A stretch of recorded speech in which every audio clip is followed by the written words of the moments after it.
Hello students, स्वागत है आपका आईसीटी वर्चुअल क्लासेस में। मैं हूं कविता, आपकी साइंस टीचर। उम्मीद करती हूं आप सभी अच्छे होंगे और स्वस्थ होंगे। सो क्लास कंटिन्यू करेंगे अपना चैप्टर, और चैप्टर में हम बात कर रहे हैं यहाँ पर पार्ट्स ऑफ फ्लावर की। चैप्टर का नाम है गेटिंग टू नो प्लांट्स, यानी कि पौधों के विषय में जानना। हमारा टॉपिक चल रहा है पार्ट्स ऑफ फ्लावर, और इसमें से आपने 2 पार्ट्स पढ़ लिए हैं। हम बात कर रहे हैं थर्ड एंड फोर्थ पार्ट की। तो आइए चलते हैं स्मार्ट बोर्ड की तरफ और अपना टॉपिक स्टार्ट करते हैं। चलिए, तो सबसे पहले हम रिवाइज कर लेंगे अभी तक चैप्टर में क्या क्या चीज़ें हमने यहाँ पे डिस्कस कर ली हैं, कौन कौन से टॉपिक हमारे कवर हो गए हैं। तो एक एक करके जैसे जैसे आपकी स्लाइड्स पास होंगी वैसे वैसे आप रिवीजन करते रहेंगे यहाँ पर। ठीक है। तो सबसे पहले इंट्रोडक्टरी पार्ट आपने जाना, जिसमें पौधों के विषय में हमने बात की है। नेक्स्ट हमारे पास आता है क्लासिफिकेशन ऑफ प्लांट, यानी कि पौधों का जो वर्गीकरण होता है उसके बारे में हमने यहाँ पर बात की है। ठीक है, आगे बढ़ते हैं। हमने बात की है यहाँ पे हर्ब्स के बारे में, जो जड़ी बूटी है, श्रब के बारे में जो झाड़ियाँ हैं, और ट्री के बारे में जो पेड़ हैं। नेक्स्ट हमने बात की क्रीपर्स और क्लाइंबर्स, ऐसे बेल जिन्हें चढ़ने के लिए कोई सपोर्ट चाहिए होता है, और कुछ ऐसे होते हैं जो क्या करते हैं, ज़मीन पे ही बढ़ती हैं। तो क्रीपर्स जो हैं वो ज़मीन पे ही आगे की ओर बढ़ती हैं। क्लाइंबर्स जो हैं वो ऊपर की ओर बड़े होते हैं, बढ़ते हैं, बट उन्हें क्या चाहिए होता है, एक सपोर्ट चाहिए होता है। ठीक है, आगे बढ़ते हैं। Based on the life cycle of plants, आपने कहा कि जो जीवन चक्र है उसके बेसिस पे, उसके आधार पे हमने देखे हैं जो प्लांट्स हैं। एनुअल, जिन्हें वार्षिक कहा जाता है; बाइनियल, जिन्हें द्विवार्षिक कहा जाता है; और पेरिनियल, जिसे बारहमासी कहा जाता है। आपने कहा फूलों के आधार पर अगर हम देखें तो फ्लावरिंग प्लांट्स यानी कि पुष्पीय पौधे, और नॉन फ्लावरिंग प्लांट्स यानी कि अपुष्पीय पौधे या गैर पुष्पीय पौधे आपने यहाँ पे पढ़े हैं। एग्जाम्पल आपके सामने आए हैं। अगर हम अपुष्पीय पौधों के बारे में बात करें तो फर्न एंड मॉस यहाँ पर आप देखते हैं। रेनी सीजन में आपको फर्न और मॉस के बहुत सारे एग्जाम्पल्स मिल जाते हैं। कुछ फर्न ऐसे भी होते हैं जिन्हें आप सब्जी के रूप में प्रयोग में लाते हैं, कुछ ऐसे होते हैं जिन्हें आप as a ornamental plant use करते हैं, यानी कि सजावटी पौधों के रूप में आप उन्हें यूज़ करते हैं। ठीक है, तो बेसिकली क्या होते हैं, जंगलों में होते हैं और चौड़े पत्ते वाले होते हैं। जैसे अगर आपको ध्यान होगा, कुछ ऐसी जगह भी होती हैं जहाँ पर कुछ ऐसे पत्ते होते हैं जो वाइट कलर के जो निशान हैं वो छोड़ते हैं। तो जैसे आपने खेला होगा अपने घरों में कि आप उन पत्तों को अपने हाथ पे रखते हैं और आप थोड़ा सा प्रेस करेंगे तो जिस आकार की पत्ती होगी वो उसी आकार का डिज़ाइन वहाँ पर छोड़ देते हैं, कुछ वाइट कलर में। ठीक है, तो ये क्या होते हैं, आपके फॉर्न और मॉस के एग्जाम्पल्स आते हैं, जो कि प्लांट होते हैं लेकिन इनमें फ्लावर नहीं आते हैं। इसके अलावा अगर हम फ्लावरिंग प्लांट्स के बारे में बात करें तो आप जानते हैं फ्लावरिंग प्लांट्स के एग्जांपल आपको बहुत सारे मिल जाएंगे। आगे बढ़ते हैं। आगे हमने बात की है पार्ट्स ऑफ प्लांट्स के बारे में। मेनली 2 टाइप में डिवाइड किया हमने, root system and shoot system. ठीक है, रूट सिस्टम आप पढ़ चुके हैं जिसमें प्राइमरी रूट, सेकेंडरी रूट और रूट हेयर के बारे में बात की गई है। शूट सिस्टम की बात करें तो उसमें आप स्टेम पढ़ चुके हैं, आप उसमें बर्ड पढ़ चुके हैं, उसमें आप लीफ पढ़ चुके हैं, नोड, इंटरनोड पढ़ चुके हैं। आपका टॉपिक चल रहा है फ्लावर। तो आपने स्टेम के बारे में क्या बात की थी, स्टेम का स्टेम के फंक्शन सबसे पहले हमने देखे थे, क्या कार्य होते हैं तने के।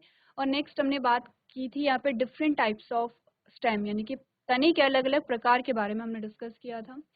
ठीक है, अब आते हैं लीफ पे, और लीफ के बारे में हमने स्ट्रक्चर के बारे में बात की है। हमने बात की यहाँ पे फंक्शंस के बारे में, क्या क्या फंक्शंस होते हैं। 2 इम्पॉर्टेंट फंक्शंस आते हैं।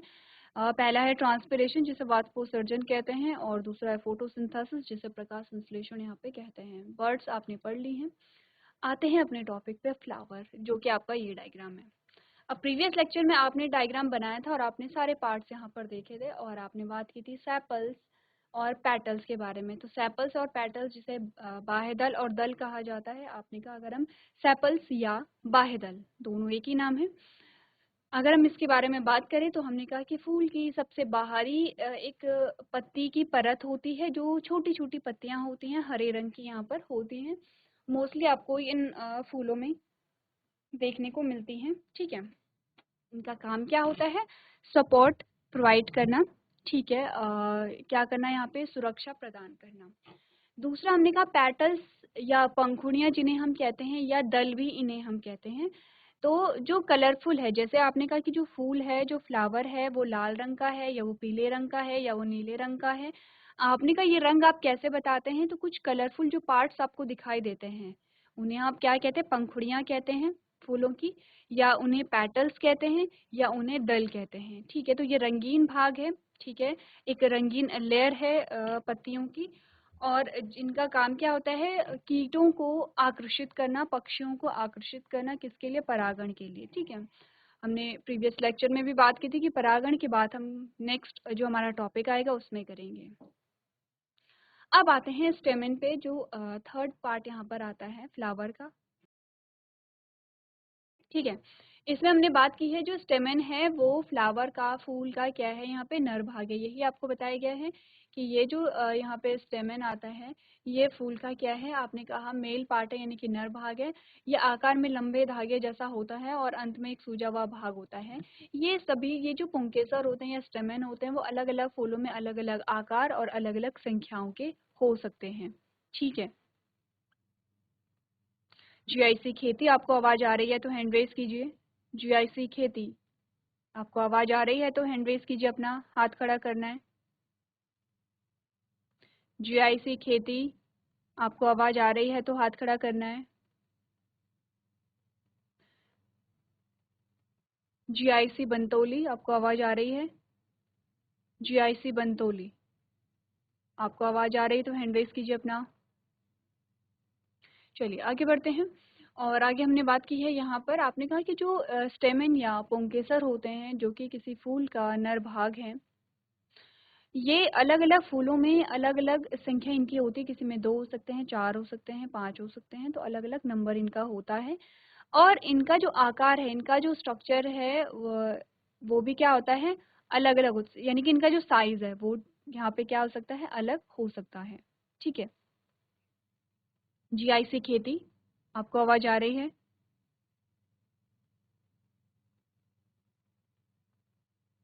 चलिए, नेक्स्ट हमने बोला अगर हम पुंकेसर के भागों के बारे में बात करें तो इसके क्या होते हैं, 2 भाग हमारे पास आते हैं। एक जो ऊपरी भाग है हमारे पास, एक हमारे पास ये जो ऊपरी भाग है, ये वाला जो पोर्शन आपका आता है, ये वाला जो हमने यहाँ पे डायग्राम में भी बनाया है, इसका नाम है यहाँ पर एंथर। ठीक है, क्या कहेंगे, इसे एंथर कहेंगे, या इसे हम क्या कहते हैं, पराकोश कहते हैं। ये, इसे हम क्या कहेंगे, एंथर या पराकोश कहेंगे। एक डंडीनुमा संरचना जो आप देख रहे हैं, जो यहाँ पर ये डंडीनुमा संरचना है और ये जो डंडीनुमा संरचना है, इसे हम कहते हैं फिलामेंट। इसे हम क्या कहेंगे, फिलामेंट कहेंगे, या इसे हम क्या कहेंगे, पुंतंतु कहेंगे। ठीक है, ये 2 भाग किसके आते हैं, स्टेमेन के आते हैं। चलिए, यहाँ तक की बात प्रीवियस लेक्चर में हम कर चुके थे, स्टेमेन तक आपने पढ़ लिया था। अब बात करते हैं यहाँ पर जो हमारे पास नेक्स्ट पार्ट आता है। चलिए, तो नेक्स्ट जो हमारे पास पार्ट पार्ट आता है फ्लावर का, दैट इज पिस्टल, जिसे हम स्त्री केसर कहते हैं। तो स्त्री केसर को पढ़ने से पहले इनके भागों के बारे में थोड़ा सा हम बात कर लेते हैं कि कौन कौन से इनके भाग होते हैं। ये हमारे पास क्या आते हैं, पिस्टल के भाग आते हैं। चलिए, पिस्टल के बारे में हम बात करें तो ये कौन सा स्ट्रक्चर है, ये वाला स्ट्रक्चर जो आपने सेंटर में इस प्रकार से बनाया था। ध्यान आया, पिस्टल कौन सा भाग है, अगर आप देखेंगे फ्लावर में जो आपने बनाया था, ये वाला जो भाग है दैट इज पिस्टल। पिस्टल यानी कि ये पूरा भाग है पिस्टल। ठीक है, बाकी इसके अलग अलग पार्ट्स आते हैं। पिस्टल यहाँ पे नहीं लिखना चाहिए एक्चुअली में, क्योंकि ये पूरा भाग पिस्टल है। इसके 3 भाग होते हैं, इसे हम क्या कहते हैं यहाँ पे, स्टिग्मा। ये जो पतला वाला भाग है इसे हम कहते हैं स्टाइल, और इसे हम कहते हैं ओवरी। ठीक है, तो यही जो पार्ट्स हैं आगे देख लें, जो आपको सेपरेट स्ट्रक्चर यहाँ पे बता रखा है। तो आपने कहा ये जो चौड़ा हुआ भाग है इसे स्टिग्मा, इसे क्या कहेंगे, स्टिग्मा कहेंगे। जो आपको यहाँ पे दिखा रखा है इसका मतलब है वर्तिकाग्र। ध्यान रखिए, आपको दोनों नाम यहाँ पे नोट करने हैं। आपको अलग से स्ट्रक्चर इसलिए बना के दिखाया जा रहा है क्योंकि हो सकता है कि ये वाला स्ट्रक्चर आप रिलेट ना कर सके, क्योंकि आपने फूल में ऐसा स्ट्रक्चर बनाया है। ठीक है, तो आप क्या करेंगे, स्ट्रक्चर बनाएंगे। सेकंड जो नली जैसी संरचना होती है, ये यहाँ पर आते हैं स्टाइल। ठीक है, नेक्स्ट हमारे पास आता है स्टाइल, ये वाला जो स्टाइल है, और इसे हम कहते हैं वर्तिका। इसे क्या कहेंगे, वर्तिका कहेंगे। ठीक है, और जो फूला हुआ भाग होता है, ये वाला भाग, इसे हम कहते हैं ओवरी। ओवरी, ये वाला भाग जो ओवरी है, और इसे हम कहते हैं अंडाशय। इसे क्या कहेंगे? अंडाशय कहेंगे। अंडाशय के अंदर क्या होते हैं? ओव्यूल्स होते हैं। ठीक है, तो इतने डिटेल में ओव्यूल्स आप चाहें तो नोट कर सकते हैं और आप चाहें तो रहने दे सकते हैं। 3 भाग आपको लिखने हैं, कौन कौन से? वर्तिकाग्र, वर्तिका और अंडाशय। ये तीनों पार्ट आपको, सबसे पहले तो आपने फूल के सारे पार्ट्स बनाए, फूल का एक प्रॉपर आपने डायग्राम बनाया है। अब जैसे कि हम बात कर रहे हैं, जैसे हमने स्टेमेन की बात की है तो आपने स्टेमेन को बनाया था, वैसे ही आप पिस्टिल को बनाएंगे अलग से, उनके तीनों भागों के नाम लिखेंगे और उसके बारे में हम पढ़ेंगे। तो जल्दी से आप लोग नोट कर लीजिए।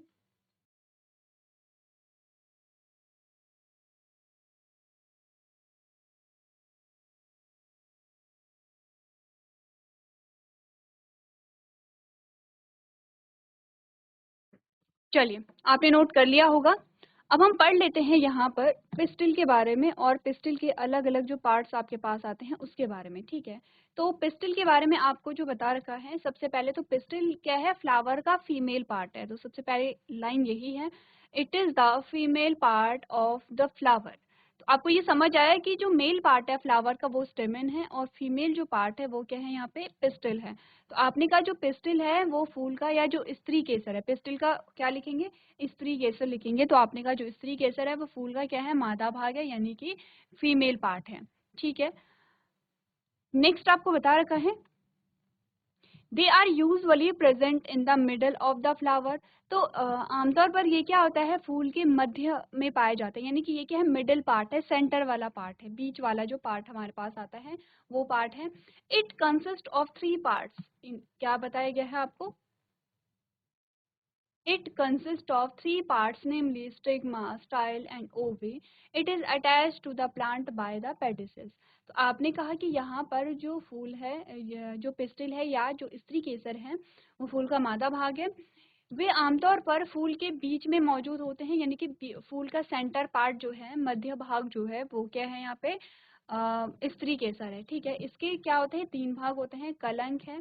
ठीक है, और आप स्टिग्मा, स्टाइल, या फिर आप कहेंगे वर्तिका, यहाँ पे वर्तिकाग्र, वर्तिका और अंडाशय। ठीक है, तो आप यहाँ पे क्या लिखेंगे? और ये पेडिसिल के द्वारा पौधे से जुड़े होते हैं। तो आप कंफ्यूज नहीं करेंगे, आपको जैसे लिखा रखा है आप वैसे ही लिखिए। आपको यहाँ पे वर्तिकाग्र लिखा रखा है, 3 भाग कौन से हैं? वर्तिकाग्र है, दूसरा वर्तिका है और तीसरा क्या है? अंडाशय। तो पहला भाग मैं यहाँ पर लिख रही हूँ, जो स्त्री केसर है उसका पहला भाग है वर्तिकाग्र, जो चौड़ा भाग है वर्तिकाग्र है। ठीक है, ऊपर अगर आपको समझ ना आए तो। दूसरा भाग जो है वो वर्तिका है और तीसरा भाग जो है वो अंडाशय है, अंडाशय। ठीक है, तो पढ़ लें आप।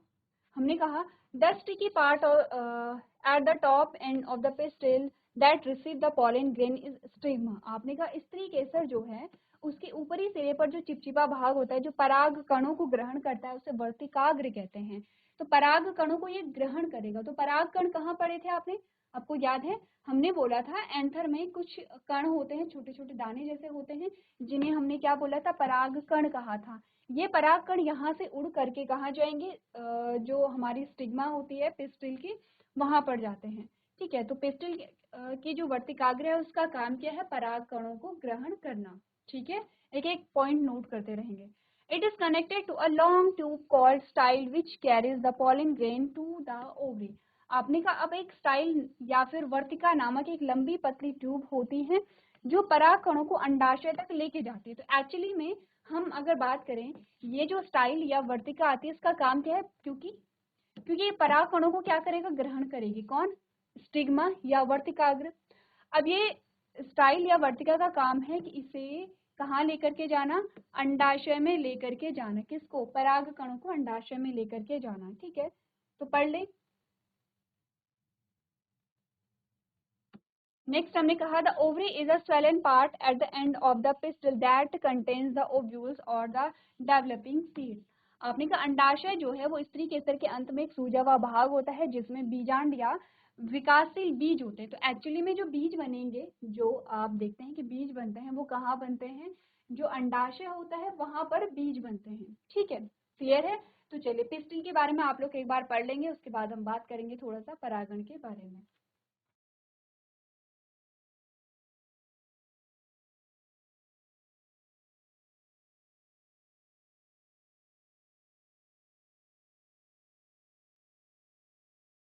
चलिए अब बात कर लेते हैं थोड़ा सा एक्चुअली में परागण क्या होता है। अभी क्योंकि आपके पास बहुत ज़्यादा डिटेल में नहीं है, इसलिए हम जल्दी से एक जनरल इंट्रोडक्शन ले लेंगे। सबसे पहले तो आपको ये बताना है कि ये जो बन रहा है ये स्ट्रक्चर क्या है। जल्दी से इसका नाम लिखिए।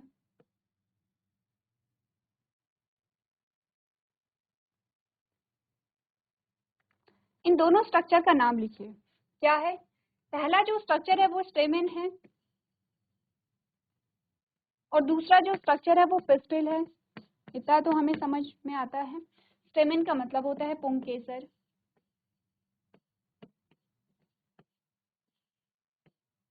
और पिस्टिल का मतलब होता है स्त्री केसर।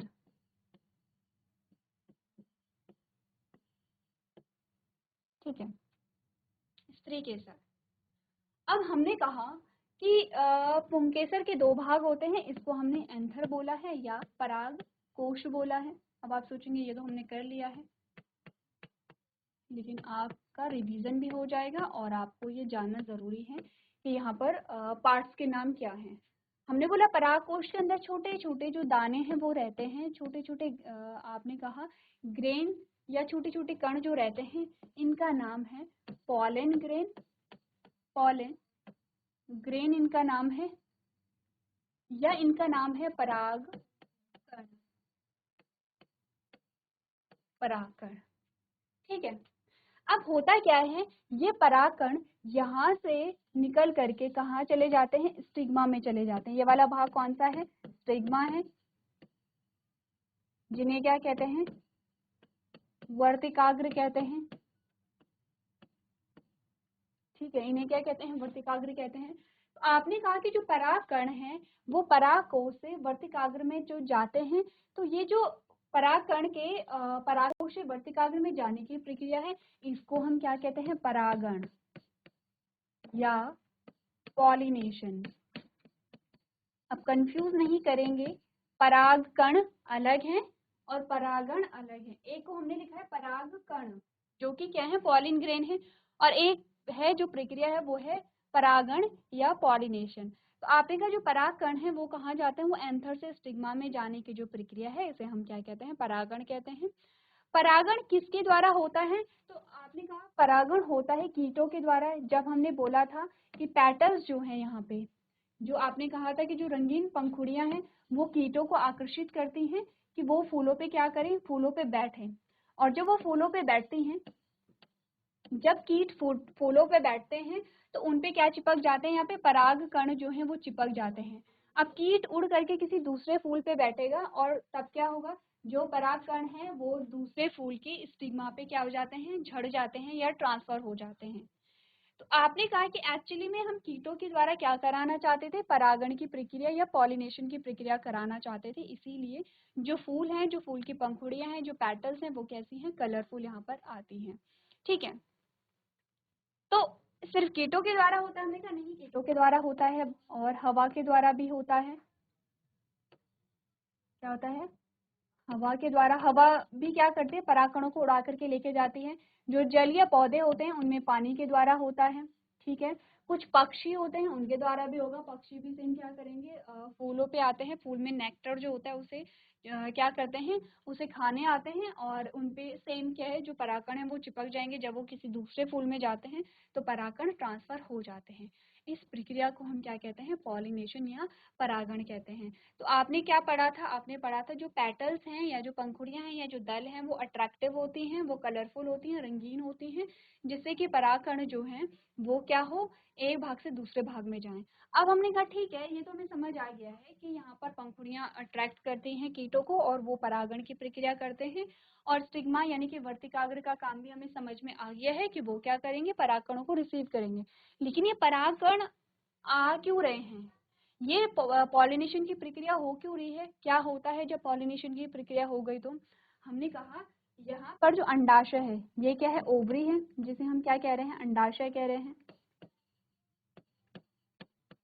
इसे हम क्या कह रहे हैं, अंडाशय कह रहे हैं। और उसके अंदर होता है ओव्यूल, इसका नाम है ओव्यूल। ओव्यूल के अंदर होती है एक एग सेल जिसे हम कहते हैं अंड कोशिका। ये सिर्फ समझिए चीजों को, सिंपल सी चीज होती है कि जब परागकण कहाँ आते हैं, यहाँ आते हैं। परागकणों को एक डिफरेंट कलर से दिखा देते हैं। ये परागकण क्या है, किस कलर का है, आपने कहा ये ब्लू कलर का है। ये परागकण जब यहाँ आता है तो ये इस अंड कोशिका के साथ फ्यूज हो जाता है, मिक्स हो जाता है। और यही आपस में जब मिक्स हो जाते हैं तो ये आगे चल करके क्या बनाते हैं, बीज बनाते हैं। तो एक्चुअली में ये डेवलप होकर के क्या बनाएंगे, बीज बनाएंगे। अब आप समझ रहे हैं कि क्यों जो पॉलिनेशन की प्रक्रिया है वो होनी जरूरी है। ठीक है, अब आपको समझ में आया। आपने कहा फल व बीज के निर्माण के लिए परागण की जो प्रक्रिया है वो होनी जरूरी है। ठीक है, एक बार प्रक्रिया को समझिए और परागण की जो यहाँ पे डेफिनेशन है वो लिखिए एक बार आप लोग।